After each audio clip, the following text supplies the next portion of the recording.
Olá, sejam muito bem-vindos a Bankless Brasil, onde exploramos o que há de novo no mundo das finanças, falamos sobre DeFi, NFTs, DAOs, cripto e muito mais. Eu sou o Guelph, comigo o João Kryptonita, e estamos aqui para te ajudar a ser mais Bankless.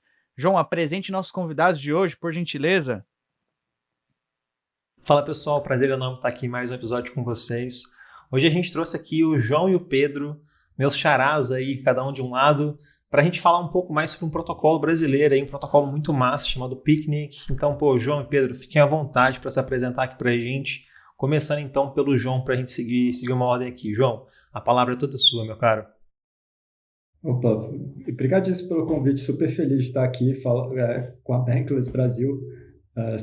Eu gosto bastante do trabalho da Bankless, então acho que a gente está junto nessa missão. É bom a gente estreitar os laços e falar sobre um pouco sobre o DeFi, sobre o que a gente está construindo, talvez sobre o que a gente enxerga de futuro para o DeFi, para usuários brasileiros e coisas legais que a gente tem construído também.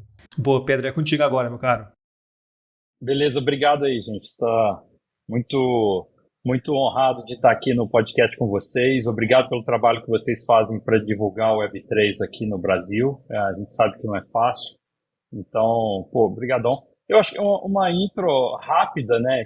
Eu acho que eu sou engenheiro de treinamento, já passei por várias empresas, indústrias ao longo da minha vida. E aí, numa dessas mudanças de carreira, eu conheci cripto e entrei no buraco do coelho, né, de cripto. Simplesmente, quando eu conhecia o smart contract do Ethereum, eu fiquei alucinado, achei que aquilo tinha um potencial tremendo para mudar as finanças, para mudar muitas coisas que a gente tem de relacionamento entre empresas no mundo. E aí eu gostei demais. Conheci o DeFi Basket na época, o João e o Pedro, o outro cofundador, estavam batalhando com o DeFi Basket. A gente bateu um papo, eu me juntei a eles no início do ano e estamos aí, na luta. Feliz da vida de estar participando aqui do podcast e de fazer parte do Web3. Legal demais. E antes da gente entrar aí no DeFi Basket, o Picnic, né, como é o nome hoje, você mencionou aí um negócio interessante, que você viu o potencial de smart contract e isso deixou você alucinado. Qual é esse potencial? O que você viu que é diferente, que não existe? Isso talvez resume o porquê você está em cripto. Uhum. Cara, simplesmente a possibilidade de se executar uma transação num ambiente sem confiança e de forma absolutamente automática. Num país como o Brasil, por exemplo, a gente depende muito da confiança para a gente conseguir executar algumas transações e muitas vezes a gente tem uma falta de confiança muito grande. E o fato da gente ter a possibilidade de botar um código, estabelecer condições a priori de como deve ser executada aquela transação e ela simplesmente acontecer automaticamente, para mim tem um poder tremendo, cara. E aí a gente pode extrapolar para finanças centralizadas, que é o nosso foco, onde tem uma grande aplicação disso, e eu sou super fã dessa condição perpétua e sem confiança que a blockchain, o smart contract traz. Boa, legal. E deixa eu perguntar para você, João, diante de todos esses acontecimentos aí nos últimos meses, principalmente no último mês, vamos dizer assim, envolvendo corretoras centralizadas, envolvendo players centralizados também, queria ouvir de você, assim, qual que é a importância da descentralização? Vocês enxergam essa descentralização como algo importante, como algo necessário também? Sim. Engraçado que o motivo que me fez parar em cripto é bem parecido com o do Pedro, assim. Eu estudei economia, acho que flertei bastante com as ideias mais libertárias durante um tempo. Primeira vez que vi cripto, achei um negócio incrível, mas não consegui enxergar como é que isso ia evoluir e se tornar o que tornou. Assim, eu olhei para Bitcoin e falei, isso é moeda de bandido, daqui a pouco vai ser proibido e vai morrer. Assim, não fui zero sofisticado na minha análise, infelizmente. E aí, em 2020, eu parei e fui revisitar um pouco. Tipo, eu estava de sabático em 2020 e estava estudando um monte de coisa, principalmente coisa relacionada à inteligência artificial. Eu estava pensando em empreender na época. E era esse meu background, era de dados, basicamente, então estava me aprofundando no que eu já sabia fazer. E numa dessas coisas que não estava fluindo tão bem, não estava achando, sei lá, tanta oportunidade de construir coisa legal, eu fiz um curso Solid. Eu conheci o Pedro Alves, que é o founder da Cobogó, não sei se já conversaram com ele. A gente estudou na mesma universidade e na época ele estava fazendo o curso Solidity. E aí fiz esse curso Solidity e aí caiu essa ficha de, nossa, tipo, contratos autônomos, tipo, você tem um programa de computador que tem vida própria, assim, você consegue minimizar muito confiança e uma vez que você minimiza a confiança, você ganha várias coisas de graça, assim, sei lá, parte de componibilidade, né, de composability, que em português aparentemente é componibilidade, isso vem de graça, então você consegue fazer coisas super robustas em termos de segurança, porque você consegue, sei lá, montar coisas que sobrevivem a ambientes extremamente adversariais e uma vez que você tem essa fundação muito forte, fica muito fácil construir em cima, né? E distribuir. E acho que, assim, pessoal, e aí é uma visão muito pessoal minha, assim, mas eu tenho uma tese que a grande contribuição que cripto vai dar, e aí eu não tenho ideia de tempo, talvez sejam muitas, muitas décadas, e talvez depois de eu morrer, espero que não, vai ser inovação em formas da gente se organizar, assim.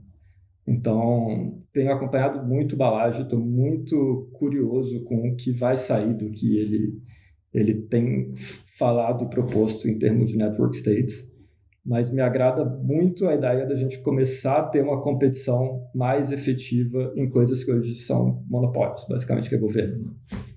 Então, e acho que a gente começar a ter essas estruturas supranacionais que basicamente têm vida própria e você confia no negócio pelo que está programado para fazer e não por conta de uma lei, eu acho que isso é um salto tecnológico gigante. Assim, acho que isso é a próxima onda de direito, acho que isso ainda vai demorar muitas décadas para a gente entender e usar isso super bem, mas eu estou muito, muito animado com o mundo que a gente vai conseguir construir a partir dessas primitivas, assim, ainda que demore um pouco. Você acha que você falou aí sobre o governo deter todo o poder e principalmente poder sobre o dinheiro, e poucas pessoas sabem, mas a gente acaba vivendo uma economia de crença, certo? E eu queria saber da sua opinião se você acha mesmo que cripto tem esse potencial de substituir a moeda fiduciária, da gente tirar um pouco desse poder dos governos e distribuir o poder entre as pessoas. Você acha que isso é algo plausível, algo que a gente pode sonhar ou não? Eu acho que sim. Eu tenho bastante convicção que sim. Mas eu acho que talvez demore muito tempo. Assim. Acho que talvez seja trabalho de mais de uma geração. E acho que o motivo é relativamente simples. Assim. A gente usou outras coisas muito diferentes de dinheiro e a gente teve que adaptar as nossas crenças para usar o tipo de dinheiro que a gente tem hoje. E acho que uma vez que a tecnologia fundamental e o que isso destrava e os benefícios que isso traz para a sociedade são fortes o suficiente, e aí que eu acredito ser o caso para cripto, eu acho que é o trabalho da gente ir se educando e entendendo melhor esses usos de casos, e educando a sociedade e construindo o caso para isso ser a moeda de fato, sei lá, mais importante que a gente tem, né? E sendo talvez um pouco mais específico, acho que os próprios experimentos que o Balaji tem falado de fazer estados virtuais e coisas do tipo, uma vez que esses estados começam a rodar, sei lá, você tem um estado que roda em Ethereum e esse estado começa a ter uma participação relevante econômica, eu acho que essas teorias vão ganhando mais plausibilidade e os caminhos vão ficando mais claros, né, de Ethereum virar uma moeda tão importante quanto, sei lá, o real ou até mais importante que o dólar um dia. seria um caso extremo. Boa, legal, legal. Eu estou acompanhando bastante sobre essa história de mudanças monetárias, então é bem massa ver a sua opinião sobre isso, né? Agora eu queria fazer uma pergunta para o Pedro. Pedro, a gente sempre fala uma frase aqui muito importante no podcast, né? Que é uma frase do David Hoffman, um dos fundadores do Bankless aí, que ele fala, traduzindo para o português, criptomoedas não estão aqui para te deixar rico, mas sim para te trazer liberdade. Você concorda com essa frase, Pedro? Como é que você interpreta essa frase também? Cara, eu concordo demais. Eu, eu sou bastante crítico em relação a a forma de que cripto se desenvolveu nos anos passados, que é basicamente através de trading e de apostas em projetos de valorização e tentar acumular capital, acumular riqueza através disso. Eu acho que isso faz parte da universalização que cripto se propõe. Só tem que eu acho que danifica um pouco as possibilidades que cripto traz para a sociedade de fato, sabe? O fato das pessoas imediatamente acharem que você apostar no projeto correto ou na criptomoeda correta vai te deixar rico daqui a 2 anos, não é exatamente o que a gente quer vender, né? Quando a gente entende que uma criptomoeda ela pode ser acessível de qualquer lugar do mundo, que você detém a custódia dela, que ninguém pode influenciar ninguém pode tomar aquela criptomoeda sua. Isso é de um poder estratosférico, né? Eu já morei fora do Brasil, por exemplo. As limitações que a gente tem de transportar capital entre países, as limitações que a gente tem que o Estado pode nos impor em relação a como que a gente pode tirar aquele capital ou enviar um capital de um lugar ao outro, algo que é nosso, eu acho que é um pouco arcaico. E cripto chega com uma possibilidade da gente deixar o dinheiro realmente global, de dar essa liberdade para as pessoas de usarem a sua riqueza e de viverem da forma que bem entendem. Porque um dos componentes fundamentais de liberdade na minha cabeça é finanças. Se você não é financeiramente independente, você dificilmente vai conseguir ser livre. Então, eu acredito que as criptomoedas têm sim um poder social extraordinário. Igual o João disse, o João tem uma visão bastante interessante disso, que eu me baseio muito. Quando a gente se encontra pessoalmente, principalmente, a gente discute muito sobre essa visão mais de longo prazo. Talvez eu seja um pouco mais cético do que ele em alguns pontos, mas enfim, a nossa ideia converge, talvez em escalas temporais diferentes, mas a nossa ideia no final converge, e é por isso que eu acredito pra caramba no poder das criptomoedas, cara. Boa, legal, legal. Concordo 100% com você. Assim, a gente tem que mostrar para o pessoal que cripto não é só o número que sobe e desce, não é só Bitcoin e Ethereum, né? Mas é sim um ecossistema que está mudando não só o nosso futuro, mas como o nosso presente também, né? Ô, E João, agora eu queria perguntar uma coisa para você. Peraí, só adicionar um ponto aí. Ele falou que quando você precisa transferir dinheiro, grande quantidade, precisa de autorização de estados, mas não é só estados não, bancos privados também, quantidades menores ainda. Às vezes você quer transferir uma quantidade, sei lá, 10 mil, você precisa pegar, vai lá no Brasil, por exemplo, você vai no banco, tem que pegar a senha, falar com o gerente, pedir autorização. Cara, é uma burocracia gigantesca que cripto elimina tudo isso, elimina qualquer intermediário que tá dizendo que tem, vai te dizer o que fazer ou não com seu dinheiro. Só um ponto aí interessante. Sem dúvida. É uma treta fenomenal. Mas assim, eu acho que cripto por si só não é a parte da tecnologia, tech, startups, eu acho que conta muito nisso também, né? A gente já tem exemplos de Wise, de outras empresas de até remessa online, que tipo meio que usam essa filosofia de tech, de startup para tentar deixar tudo mais simples, e já está ficando um pouco mais simples. Só que ainda a gente vai esbarrar na coisa fundamental, que são as limitações que as moedas fiat e os estados e o mercado financeiro tradicional vai impor sobre a gente, né? Sem dúvida. Sem contar a transparência também, né? Quando a gente faz qualquer tipo de remessa digital de dinheiro fiat, dinheiro fiduciário, a gente nunca sabe se vai chegar lá, e se não chegar, a gente vai ter que ver aonde que se perdeu nesse caminho, né?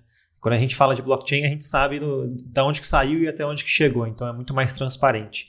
Mas voltando aqui, eu queria fazer uma pergunta de curioso para o João, que ele tocou num assunto que eu pessoalmente tenho bastante interesse, que é a inteligência artificial, né, cara? Que é um assunto que tá bombando nesse segundo semestre do ano de 2022, tá bombando, a gente tá vendo aí Midjourney, dentre outras ferramentas completamente surreais, pelo menos na minha visão. Eu queria ver, João, como é que você enxerga assim, o futuro desse mercado de inteligência artificial? A gente tá vendo agora qualquer tipo de imagem você consegue criar avatar por meio de inteligência artificial, você consegue criar texto por meio da inteligência artificial, você consegue se passar por outra pessoa por meio de inteligência artificial. Eu fico fascinado demais com esse mercado, assim. Como é que você vê esse futuro, assim? A gente até já gravou um podcast aqui no Bankless focado nesse assunto, e eu queria te perguntar uma pergunta que o Guel fez também nesse podcast que a gente gravou. A gente precisa ter medo dessas ferramentas de inteligência artificial para o futuro ou não? Eu não sei, não tenho ideia, assim, mas eu gosto bastante desse tópico também. É um tópico... Eu entendo um pouquinho, assim, já fiz algumas coisas de inteligência artificial na minha vida passada, e eu tenho alguns amigos que trabalham com isso e que pesquisam isso, e adoro conversar com eles, assim. E acho que eu também fico bem assustado. Acho que talvez o caso de uso que eu mais sinto na pele é o GitHub Copilot, que cada vez mais eu tenho aprendido a usar, e tipo... E é um bichinho que já está inteligente, assim, é uma V0, V1, sei lá o que é, mas ele, às vezes, vira e mexe, me surpreende já. É tipo, caramba, você já está entendendo isso do código? Explica aí, João, o que é o Copilot, mano? É importante, né? Mas o Copilot é uma extensão que você coloca no seu editor de texto enquanto você está programando, e ele entende a estrutura do seu programa, entende a estrutura dos outros arquivos que fazem parte daquele conjunto de arquivos que você está mexendo. Ele tem uma base de programas gigantesca da internet e ele vai te sugerindo códigos para você colocar no seu programa.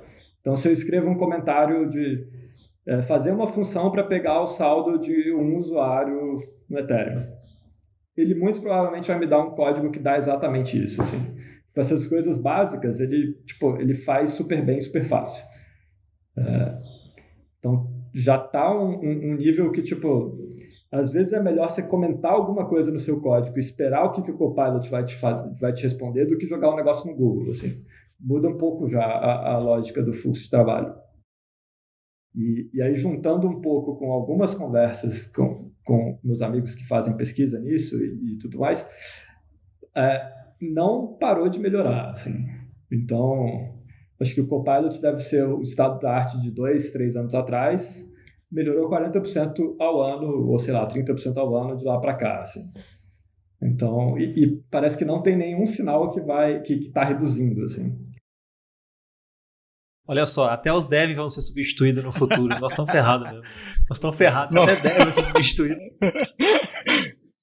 E talvez sejam os primeiros, né? O que é o mais maluco, assim.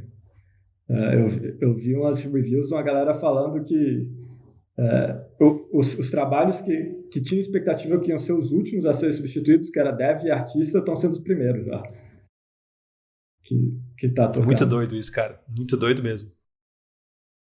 Então, é um negócio que eu fico super animado, assim, de usar, de aprender, de entender um pouco o potencial. Tem até um livro bem legal, um pouco dessa coisa de ter medo ou não, chama Superintelligence, que é um filósofo que basicamente ficou tentando entender quais eram as ramificações de ter uma superinteligência. E basicamente a tese do cara é, uma vez que você faz uma inteligência artificial mais inteligente que o humano, aí você explodiu, vira um negócio exponencial bizarro, porque ela que vai fazer a próxima inteligência artificial, e aí vai sucessivamente, e logo, logo já vira Deus, assim.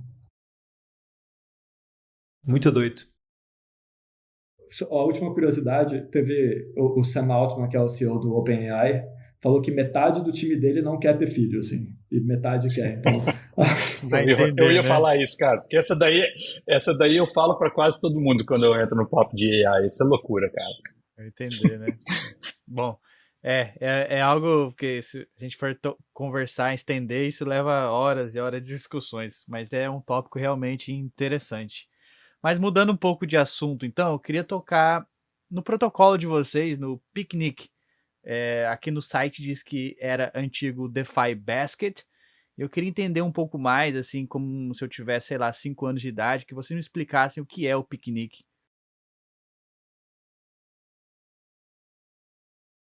Vou contar um pouco da história, da trajetória, e acho que a gente vai indo, assim, mas basicamente o piquenique, a gente é o terceiro nome já, então começou como Index Pool, ano passado, eu e o Pedro Brandão, a gente, amigo de infância, estava trocando ideia, e nessa história de começar a entrar muito para DeFi, a gente começou a brincar e construir algumas coisas juntos. E a gente gosta muito de investir em ETFs no mercado tradicional, que é basicamente você compra, em uma comunicação, você compra um pacote de 50 ações ou 500 ações. Né? Você fica exposto a um grupo muito grande de ativos e basicamente você diversifica seu portfólio inteiro e você não tem que se preocupar em decidir quais ativos você vai comprar. Né? Você só estou comprado na bolsa, basicamente. E a gente começou a pensar como que esse conceito de ETF seria traduzido em DeFi. Então, começou originalmente como um jeito de você comprar vários ativos em uma só transação. Então, você quer ter exposição a DeFi, em vez de você ter que comprar Aave, Compound e um monte de token, você vai no Picnic, clica e você tem um basket que vai te dar exposição a todo esse tipo de ativo. E aí, conforme a gente foi evoluindo o protocolo e amadurecendo em DeFi, aprendendo as coisas, a gente acabou percebendo que ter exposição a token só não ia refletir tão bem em DeFi. Porque DeFi é muito mais que token. Você pode adicionar liquidez, você tem muito mais opção de investimento e muito mais liberdade no que você faz com o seu dinheiro do que na Bolsa de Valores. Então, uma vez que a gente está nesse ambiente que você pode fazer tudo, você tem um monte de ações que você pode fazer, você deveria ser capaz de fazer isso no Picnic também. Então, a gente continua com essa ideia de ser um jeito que você pode comprar vários ativos de uma só vez, mas você basicamente pode comprar qualquer tipo de ativo.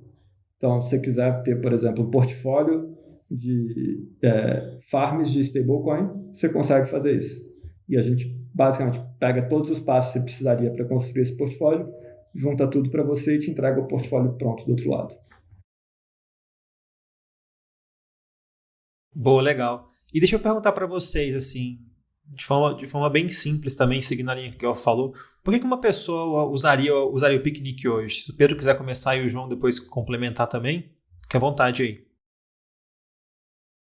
Cara, vocês devem investir em DeFi, né? Tipo, mas se vocês compram vocês veem um investimento interessante, por exemplo, de farming, vocês querem fazer uma farming, investir na Beefy Finance para você ganhar um rendimento anual de 10% no dólar. Para você fazer esse investimento, você primeiramente tem que fazer um swap de tokens. Então, se você tem uma moeda de entrada tipo o Ethereum ou uma USDC, você tem que converter aquela moeda para moeda de destino. Depois você tem que adicionar liquidez numa pool da Curve, por exemplo, ou numa pool da Uniswap, onde for o produto. Depois que você adiciona liquidez, você tem que fazer um staking desse token da pool na Beefy. Cara, depois que você fizer isso tudo e você começa a ganhar o dinheiro na Beefy, você tem que acompanhar toda a performance daquele seu investimento. E se alguma coisa acontecer, você tem que tomar alguma ação.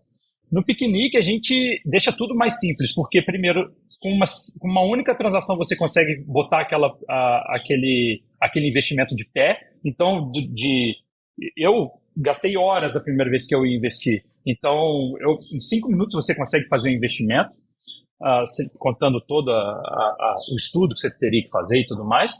E depois, para você acompanhar dentro do Picnic, a gente dá ferramentas para você ver quanto que você está ganhando ou perdendo dinheiro em relação ao dólar, qual que é a performance estimada anual daquele seu portfólio, e é fácil de você encontrar novos investimentos também.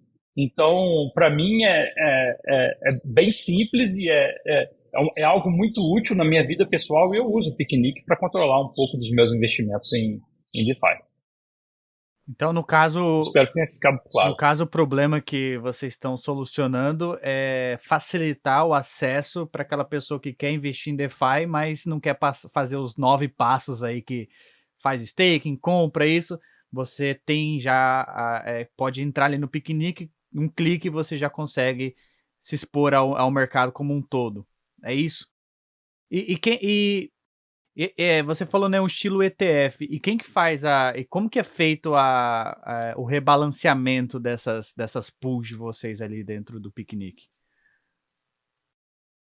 Hoje, o rebalanceamento não é automático, assim, porque basicamente a decisão que a gente tomou, assim, se você copia um ETF meu, por exemplo, se eu rebalancear o meu ETF e o seu rebalancear automático, eu tenho algum tipo de gestão sobre seus fundos, né? Eu consigo roubar o seu dinheiro se eu for um mau ator.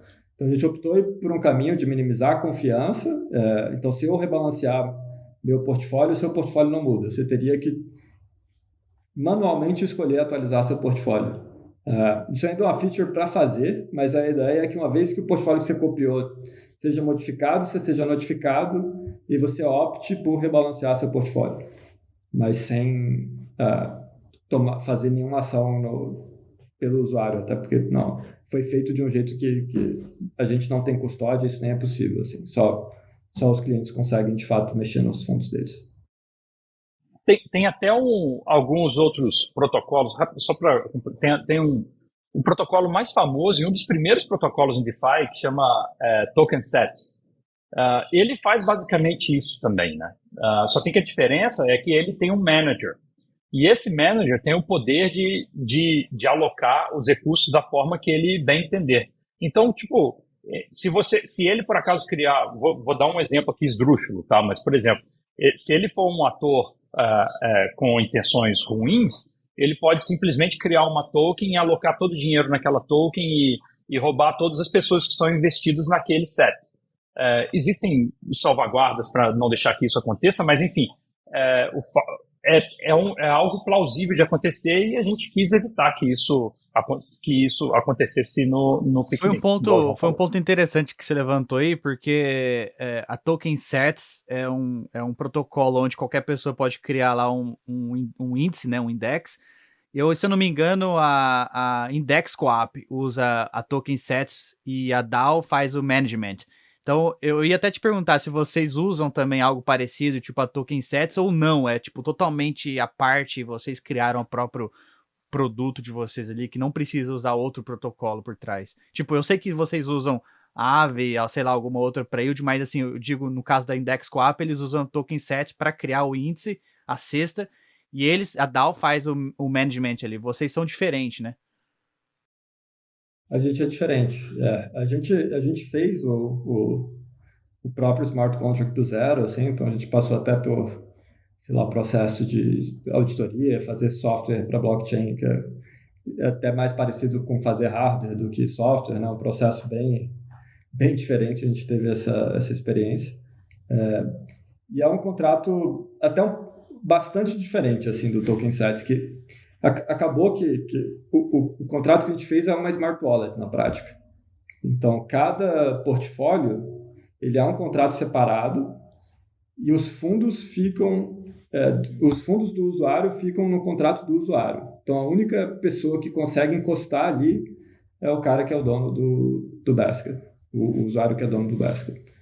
Então, isso dá uma decisão arquitetural que muda muita coisa e acho que até possibilita algumas brincadeiras diferentes para frente, assim. Acho que uma coisa que a gente tem explorado muito agora, por exemplo, porque, beleza, a gente deixou bem mais fácil investir em DeFi, assim, se o cara quer botar uma pool da BIF, ele pode fazer isso em um passo em vez de fazer em 7. Mas o problema é que o cara que já tem carteira e já está já cumpriu os passos necessários para usar o Picnic, muitas vezes ele consegue botar na pool da BIF, então não é um negócio que é tão apelativo assim, que ele está assumindo um risco adicional de colocar dinheiro em mais um smart contract, é um protocolo que é pequeno, então acaba que não é um benefício tão grande, né? Mas para um usuário que, sei lá, igual vários amigos meus que mal tem MetaMask, assim, tem MetaMask porque eu criei junto, mas eles basicamente esqueceram como é que usa e etc. Então, mas para a galera que não é habituada com isso, a gente está experimentando agora com AppTree Off, que é uma biblioteca basicamente para fazer login com e-mail, fazer login com Google Sign-in, e aí ele faz um negócio relativamente sofisticado para ser um pouco mais seguro. Ficam 3 cópias de chave, você precisa de 2 para logar na conta e tomar ações. Então já é uma iteração legal assim de simplificar o processo de criação de wallets, não precisa mais das 12 palavras. A gente tem experimentado com Rampa. Então a gente está indo para um caminho de agora que a parte de transação funciona bem e você consegue dar acesso a protocolos que são difíceis de usar em uma só transação. Você, quero yield em dólar, você chega lá e ponto final. Acho que a gente já está nesse ponto.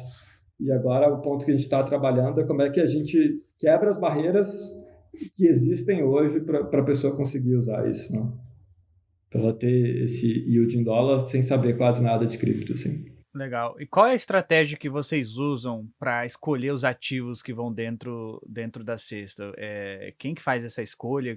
Como é que é feito? Como que é o processo?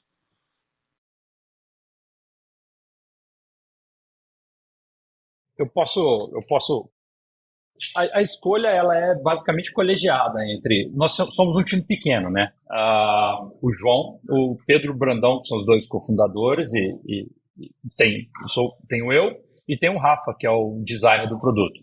A gente quando identifica novidades ou produtos interessantes para colocar no site, a gente primeiro define se aquilo é um caminho que a gente quer percorrer, porque tem toda a parte de investigação, de um certo due diligence que a gente faz internamente, tem a parte técnica de engenharia que a gente tem que fazer a integração daquele protocolo com o nosso produto, e depois tem a parte de divulgação que a gente tem que falar para os nossos usuários e para todo mundo que a gente tem aquele produto agora disponível dentro do Piquenique.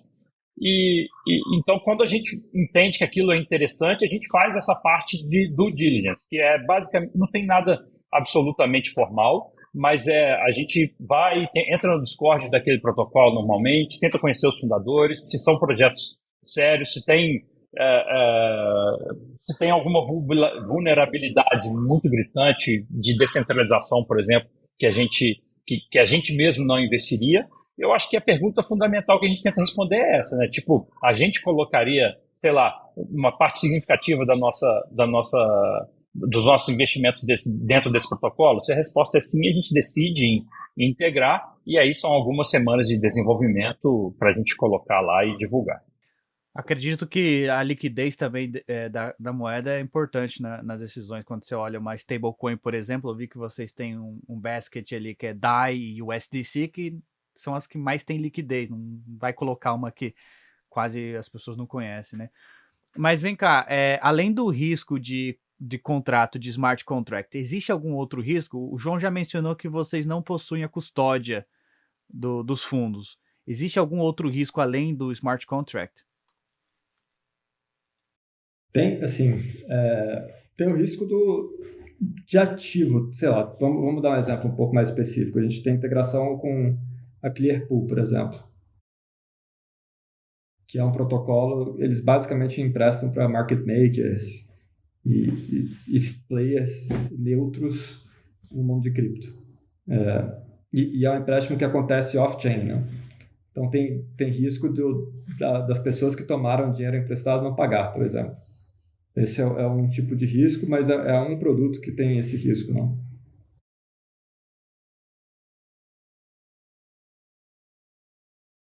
Sim. Mas acho que os riscos eles são super complexos, assim. Sei lá, o SDT, por exemplo, teoricamente é backed 1 para 1, é super tranquilo ali, né? Mas ainda existe um risco percebido ali. Então, acho que cada ativo tem uma peculiaridade de risco possível. A gente procura fazer algum tipo de due diligence e colocar as coisas que pessoalmente a gente se sente mais confortável, mas acaba que ainda tem muita nuance e cada ativo tem uma peculiaridade. Assim. Acho que parte do nosso trabalho para frente é, inclusive, facilitar isso e traduzir um pouco esses riscos de um jeito que seja mais palatável. Né? Boa, legal. E deixa eu perguntar para vocês, vocês falaram que vocês têm algumas integrações com o protocolo, como por exemplo a Aave aí, e como é que é o processo de criação de um basket? Qualquer pessoa consegue entrar na plataforma e criar um basket com relação às outras plataformas, como por exemplo a Aave, que já estão integradas dentro do produto de vocês? Existe algum tipo de filtro assim do que pode, não pode? O protocolo, o que eu quero dizer? O protocolo é permissionless ou não? Sim, você pode criar o que você quiser usando o Picnic. Especialmente a nível de smart contract, é criar o que quiser literalmente. Assim, qualquer coisa que você colocar lá vai funcionar.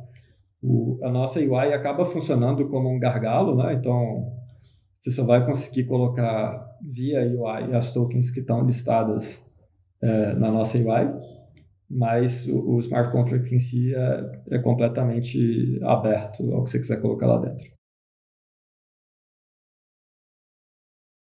Vocês já pensaram em se tornar uma DAO? E eu queria saber a opinião de vocês sobre isso. O que vocês acham disso tudo? Como está a Picnic hoje em questão de descentralização? Assim, o código já é descentralizado, já é imutável? Ou ainda a gente está no processo ainda da descentralização? Acho que assim, na minha percepção, pelo menos atual, acho que ainda falta um pouco, ou relativamente bastante, para a gente começar a se descentralizar de fato. Assim, o código do protocolo hoje, ele é open source e ele está aberto. Assim, a gente não teve contribuições externas até agora, mas se alguém lá quiser contribuir, pode ser interessante. Assim, a gente tem abertura para isso.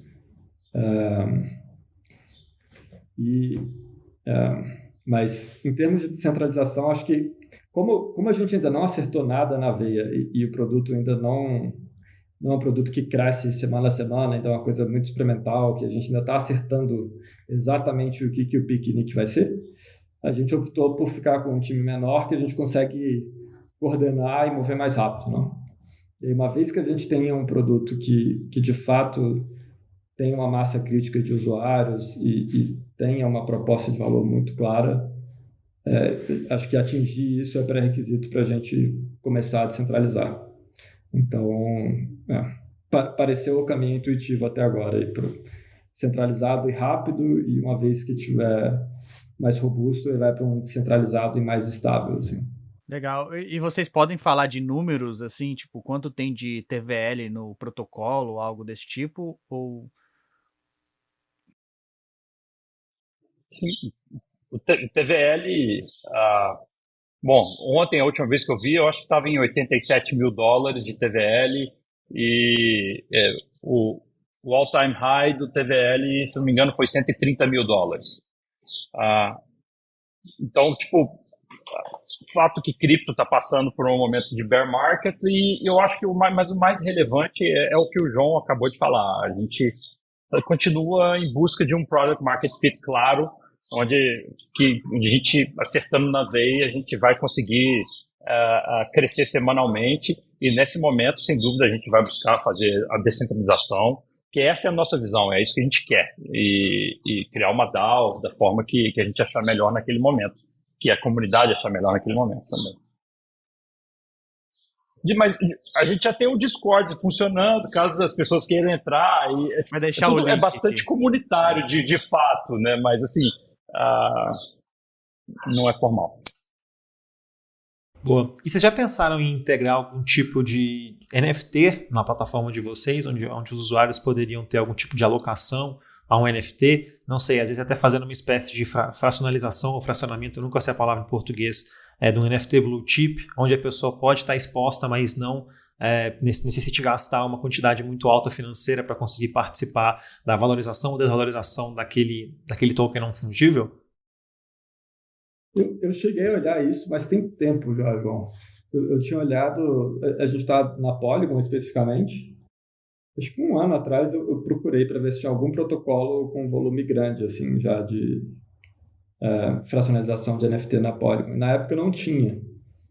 E acaba que a gente fica um pouco dependente disso, assim. Mas se você souber, se tiver algum, dependendo, vale a pena olhar, assim. Mas acho que é um ativo legal para ter exposição e ter portfólios com isso, etc.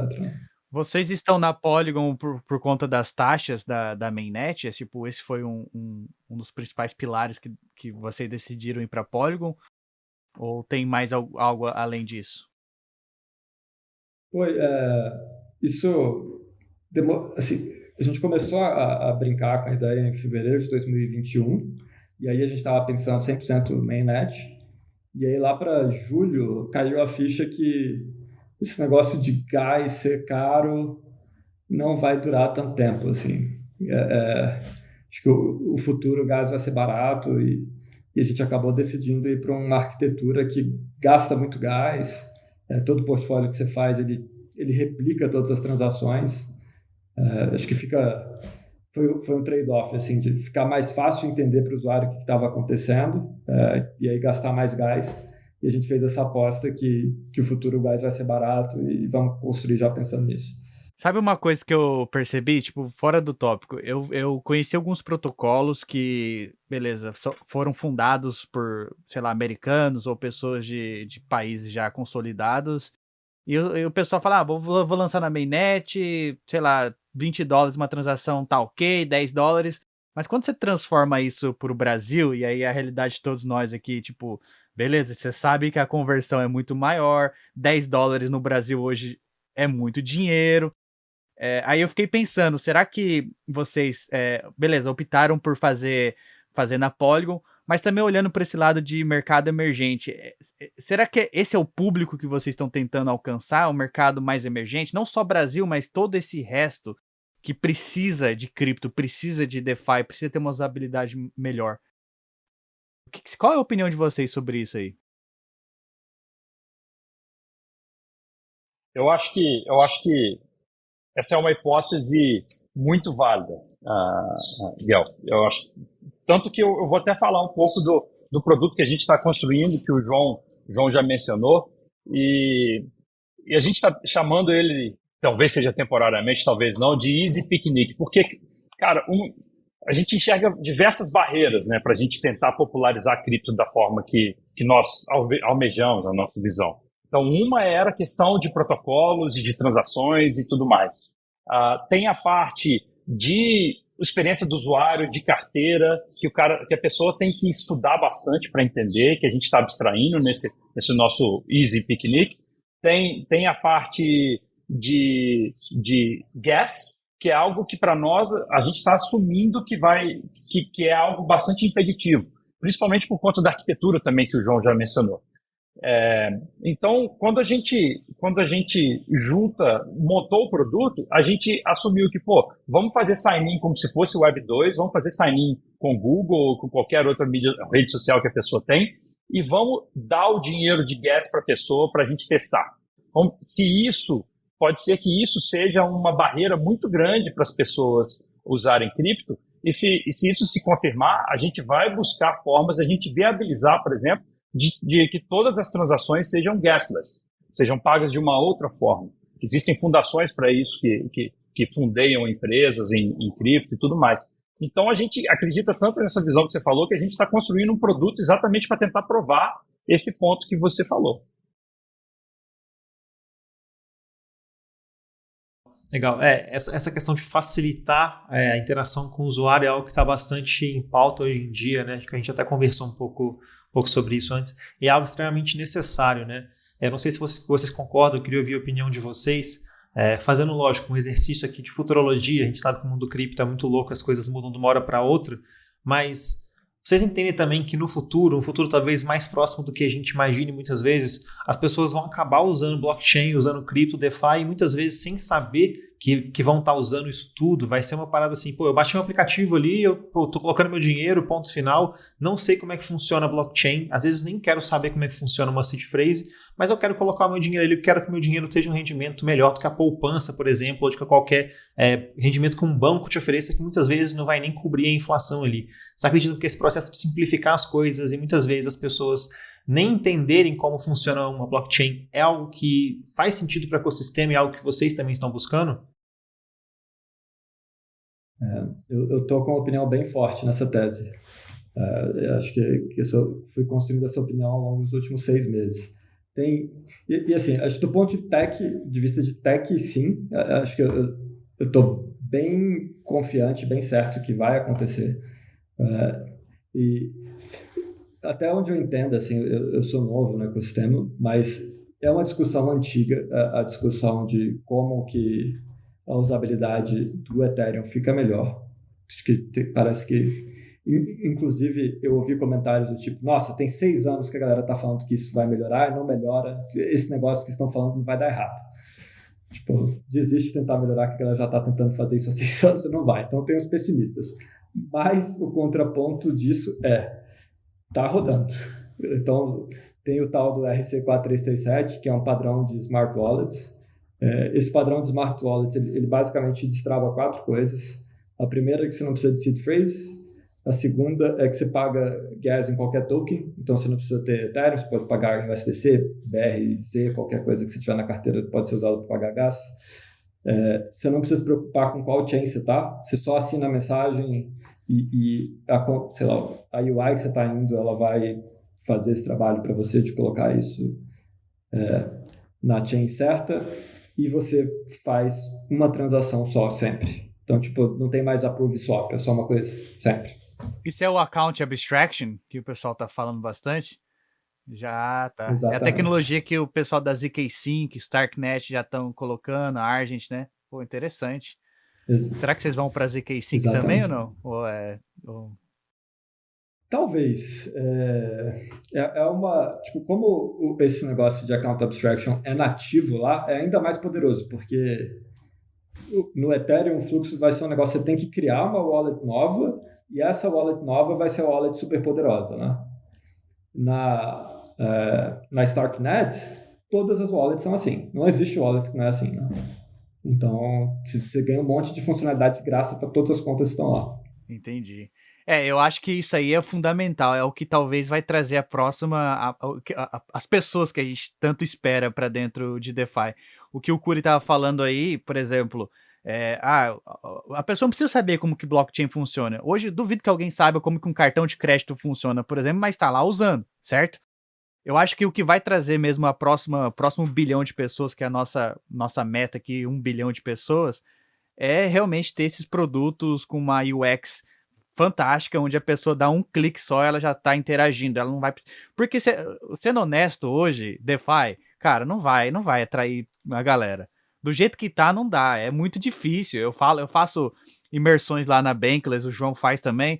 Eu falo, pessoal, vamos aqui interagir agora com a Optimism, por exemplo. Pô, você tem que entrar, manda bridge, pô, não entrou o token, vamos olhar lá no Etherscan, adicionar o token na meta. Pô, isso aí dá um trabalho. Aí vai explicar isso para uma pessoa, tipo um amigo nosso, assim, uma pessoa que não é tão envolvido com tecnologia. É impossível, o cara não vai usar. Falar, isso aí não é para mim, prefiro o banco. Só que os bancos usam tecnologia dos anos 70, então acho que é um avanço tecnológico e com certeza eu concordo com você que esse aí é o que vai realmente trazer as pessoas. E a gente na Bankless acredita muito no DeFi Moloch, né, que é a fintech na frente e DeFi no fundo. É o que é, porque eu acho que as startups, as empresas precisam olhar para melhorar a acessibilidade, ser algo intuitivo para as pessoas usarem as plataformas sem saber que está usando ali blockchain.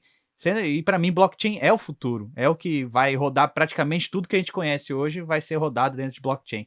Eu acredito plenamente nisso. Eu não sei vocês, mas eu acho que esse é o futuro que a gente está esperando aí. Sem dúvida, sem dúvida. Tem uma parte que eu acho que a gente... Você falou de account abstraction, a gente meio que...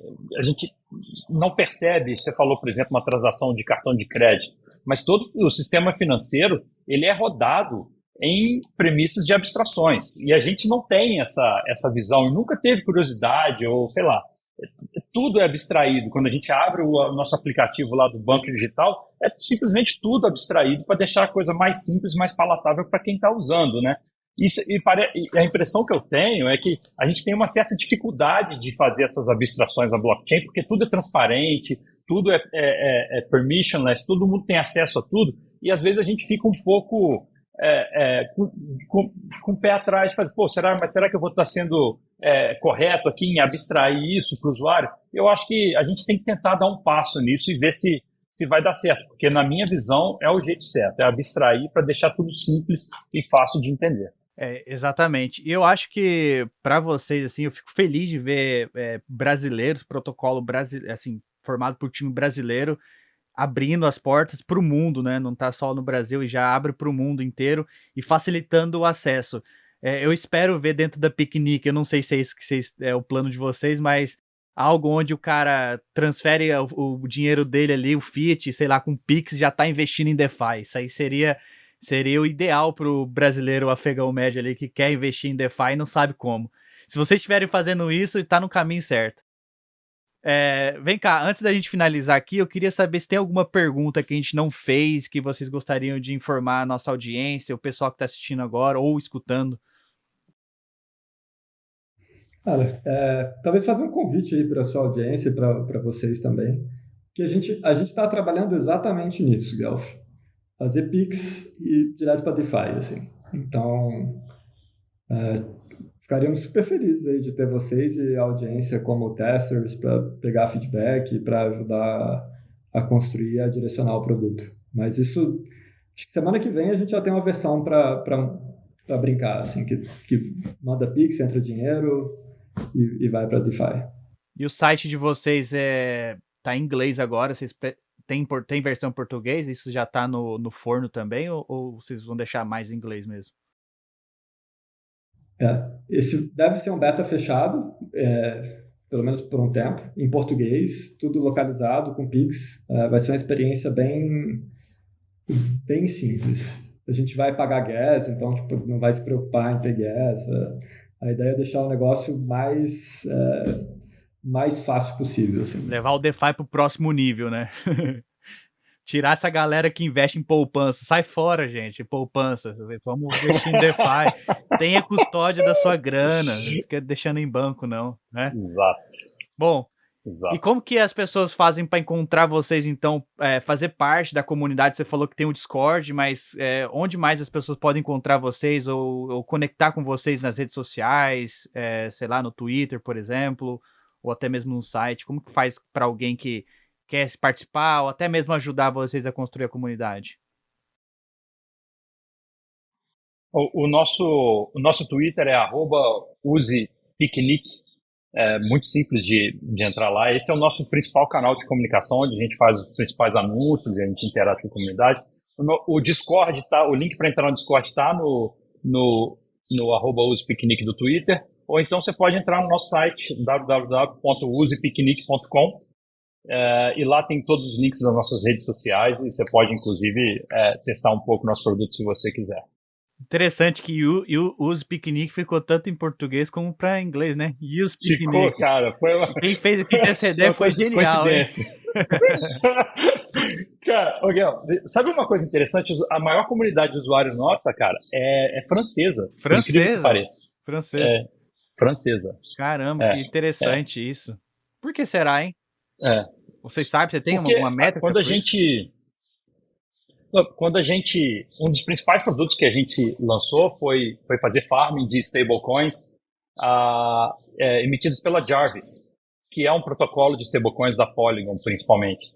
E a galera que mais usa Jarvis é da França, ou French-speaking people. Então, a galera, quando a maior dificuldade que eles tinham de fazer dinheiro no farming da Jarvis era porque precisavam de, sei lá, 10, 12 transações.